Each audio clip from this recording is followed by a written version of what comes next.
ఈరోజు నా పుట్టినరోజు సందర్భంగా నేను నా కుటుంబ సహితంగా నా కుటుంబ సభ్యులతో కలిసి ఈ రోజుల్లో అసలు మానవత్వం అంటే ఏంటి తెలియని రోజుల్లో అలాంటిది అన్నగారు గిరి అన్నగారి నేను ఆన్లైన్లో సోషల్ మీడియాలో చూశాను, యూట్యూబ్లో కానీ ఇన్స్టాలో కానీ చూశాను. సొంత అన్నదమ్ములు, సొంత ఇంటి వాళ్ళు, సొంత కుటుంబ సభ్యులకి ఏమన్నా అవుతున్నటువంటి ఈ రోజుల్లో ఏం పట్టించుకున్నట్టు అటువంటి రోజులు ఇవి. అలాంటిది అన్నగారు ముందుకొచ్చి ఇలాంటి రోడ్డు మీద తిరుగుతున్నటువంటి పబ్లిక్ని, వాళ్ళకు మైండ్ మంచిగా లేకున్నా ఏం చేస్తున్నా అలాంటి వాళ్ళని రిస్క్ చేసుకుంటూ మరీ అందరికి వాళ్ళకి లైఫ్ని ఇస్తుందంటే really very happy to see you అన్న. Really thank you so much. నేను ఎప్పటి నుండో ప్రయత్నిస్తున్నా. నాకు యాక్సిడెంట్ అయ్యిండే 3 months నుండి పెరిగి ఇంకా బెడ్ రెస్ట్లో ఉన్నాను.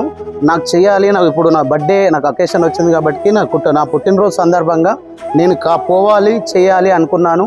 ఫైనల్గా నేను వచ్చేసాను. రియల్లీ నేను మిమ్మల్ని ఇట్లా చూస్తున్నాక మీరు చేసే మంచి పని మీకు భవిష్యత్తులో మీ పిల్లలకు ఎంతో మంచి జరుగుతుందని కూడా నేను కోరుతున్నాను అన్న.